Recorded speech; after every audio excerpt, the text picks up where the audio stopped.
best of public service in all of these individuals. As I said, I'm here as the governor, but I'm also here as a fellow Michigander whose heart is breaking by another mass shooting in a place that is supposed to be defined by togetherness and a close-knit community here in Grand Blanc.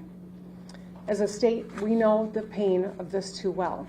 We've seen gun violence in our schools, stores, parades, festivals, and our houses of worship. These are places that we go to feel connected, to feel safe, to be together.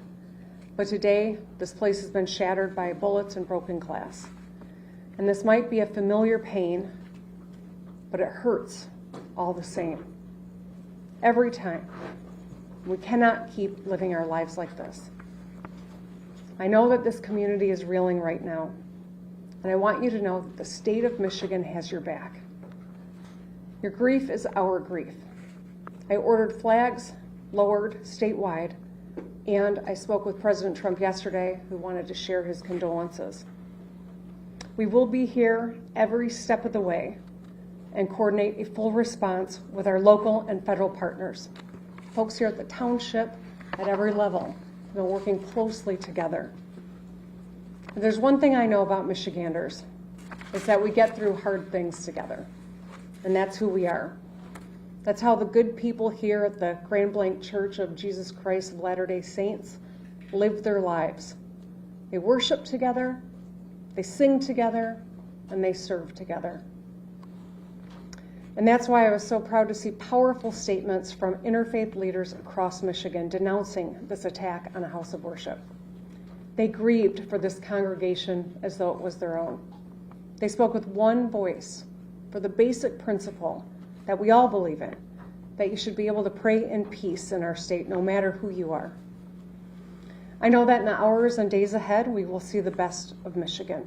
We will see neighbors being neighborly, checking in with a call, bringing over some food, or offering a hug. We'll see medical providers work hard to save lives and treat those in need, with scars both seen and unseen. We will see this congregation unite and rally together like never before and continue worshiping together, singing together, and serving together. Because that's who Michiganders are. We will stay in close contact and continue to work together. Now, like everyone I know, we have lots of questions. How could this happen? What created this moment? Why? And that's motivated by a genuine motivation to understand, to learn, to prevent in the future. But I want to caution everyone.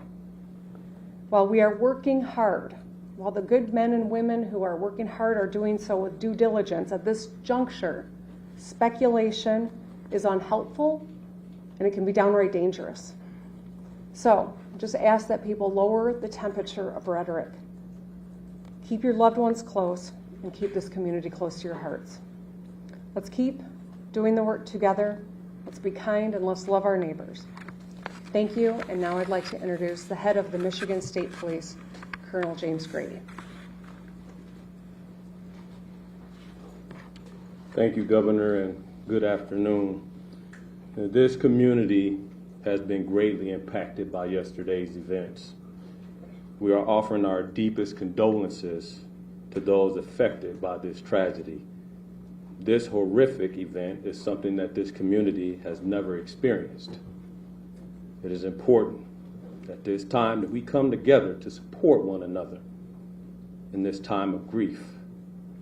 We stand ready and willing to assist both our local and federal partners with any additional needs as this investigation continues.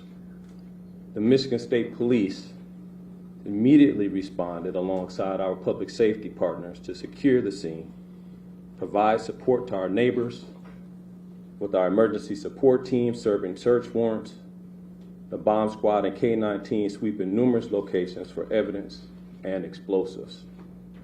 Additionally, our forensic science laboratories and our special investigation sections continue to investigate the officer-involved shooting and work alongside our federal and local partners. I'd like to take a moment for everybody to remember that last year we put together an initiative called Stop a Plot. While we are committed to keeping our community safe, we also need your help. Again, it takes everybody. 53% of mass attacks leave a trail of clues leading up to them. And 2/3 of mass attackers elicited behavior that caused concerns.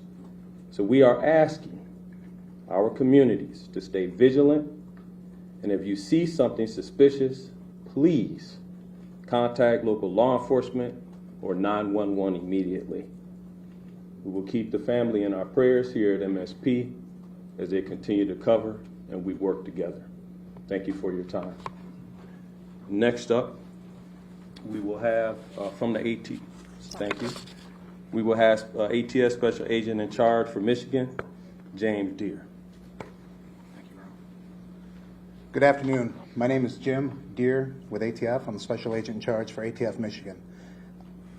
On behalf of the men and women of ATF, I offer my deepest sympathy and condolences to this community and to the families affected by this tragedy, this horrific act of violence. There is no place in our society for this. There's absolutely no place. But it's become all too common, and as we know, we have become more and more desensitized. This community is hurting, and we are here to help them heal. As part of that healing process, ATF has brought in their national response team. This is a cadre of world-renowned investigators for arson and explosive incidents. They have been used all over the world, and they come from places as far as California, Hawaii, and they're here in Michigan now. They arrived last night, they've briefed, they're examining the scene, and that is what they're doing at this point. From ATF's perspective, I would encourage the community not to travel by the church.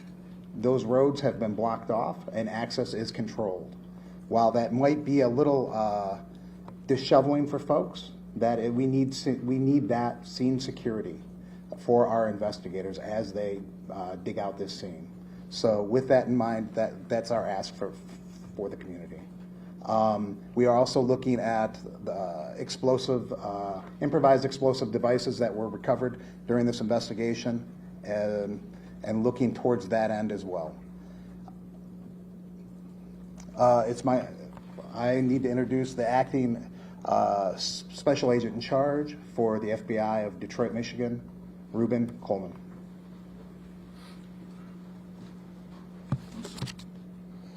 My name is Reuben Coleman. I'm acting Special Agent in Charge of FBI Detroit Field Office, which represents the entire state. At this time, we wanted to provide an update on our investigative efforts regarding yesterday's tragic shooting at the Church of Jesus Christ of Latter-day Saints in Grand Blanc, Michigan. First, I want to express my gratitude for all the cross-agency collaboration between our federal, state, and local partners. Their support has been outstanding and critical to this investigation. We are in lockstep with our partners as we continue to work through this. As I mentioned yesterday, the FBI is investigating this as an act of targeted violence, and we are continuing to work to determine a motive. In the past 24 hours, our investigative squads and specialty teams have been out all night, exhausting leads, some of which have been coming in from the public via tips. Our special agents, victim specialists, child advocate forensic interviewers, and local partners have interviewed over 100 victims and witnesses to date and are continuing to interview individuals as we speak. Our Evidence Response Team, or ERT, which is a specialized team of special agents, intelligence analysts, and professional staff, are trained to process crime scenes and collect evidence. They were out all night and continue processing the scene as we speak. Our field office has stood up national equities for support. We are engaging with our Behavioral Analyst Unit, or BAU, and have received support from our Quantico Labs Division to analyze evidence collected to date. We received assistance from our FBI field offices across the country to support this case and follow down leads. While our focus is on this investigation, we want to continue to keep the victims and their families in our thoughts as they navigate through this incredibly difficult time. Please continue to reach out to the FBI via 1-800-CALL-FBI or submit tips at tips.fbi.gov. Thank you. Chief?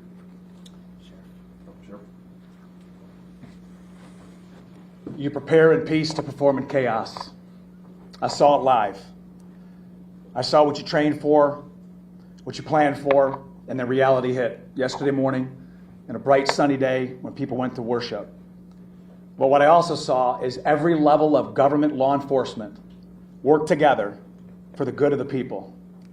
What I witnessed was people putting their lives at risk that had 2 months on the job as an EMT, or brand new firefighters, veteran firefighters, and law enforcement, just to bring a sense of stability to a scene that was chaotic and dynamic. As the sheriff of this county, I see the great people every day.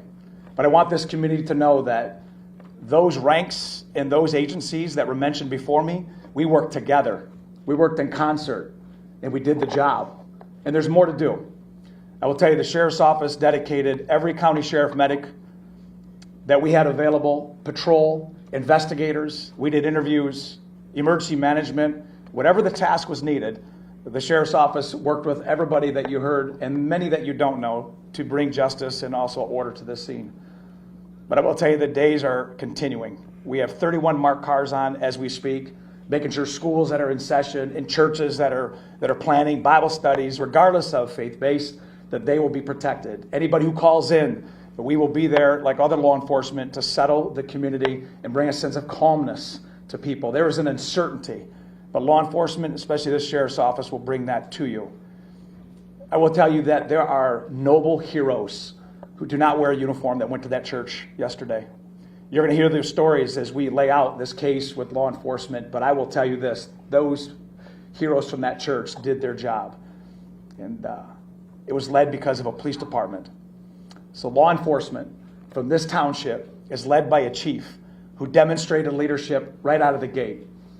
And my honor is to announce him as the final speaker, Chief Rennie of Grand Blanc Township. Thank you, Sheriff. Evil. This was an evil act of violence. That's exactly what this was. And this is not Grand Blanc. This does not define Grand Blanc and who we are. We are a community, and I am confident that together we're going to build a stronger community due to this incident. Now, an update. This left 5 people dead, 8 people injured. As I said, this is an evil act and does not define Grand Blanc or who we are. At this time, what we know is everyone has been accounted for. We still are in the process of clearing out that church, but at this time, everyone is accounted for.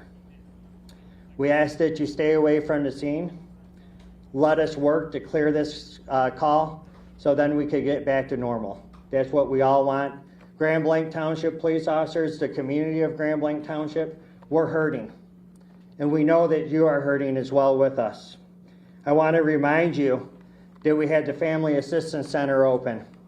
They will be open Monday and Tuesday at the Genesis Athletic Club from 8 a.m. to 8 p.m.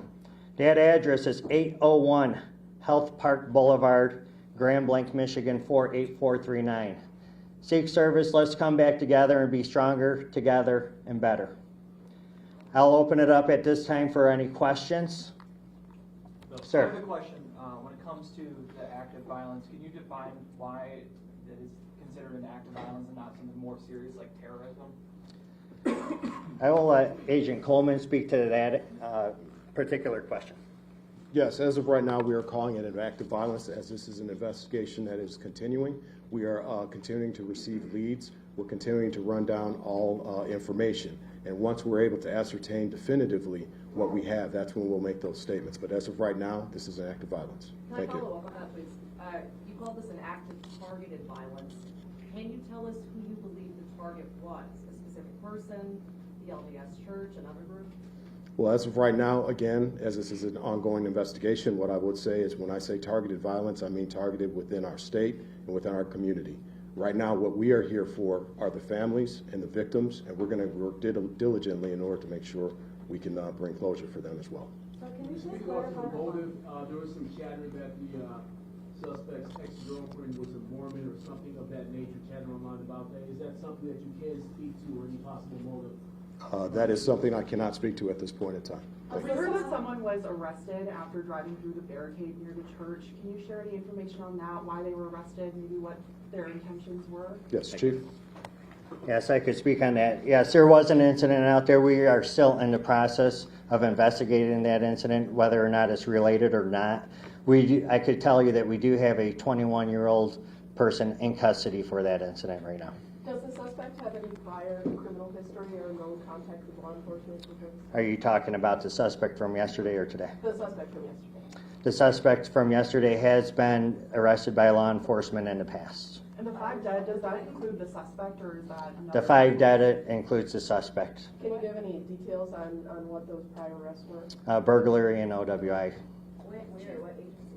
Genesee County? That I can't give you 100%. Chief, what do we know? Terry. No, so I just want to clarify, no more victims.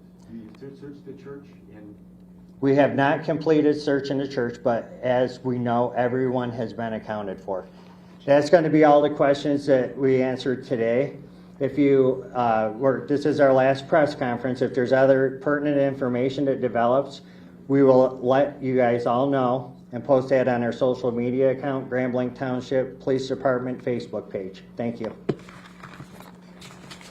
That was the very latest on the Grand Blanc Township church attack. A significant update there just moments ago. The police chief says everyone is now accounted for, meaning that death toll is not expected to rise as they continue to search through the debris. Stay with CBS News Detroit on air and online for new developments into the story. We're sending it back now to your regular programming.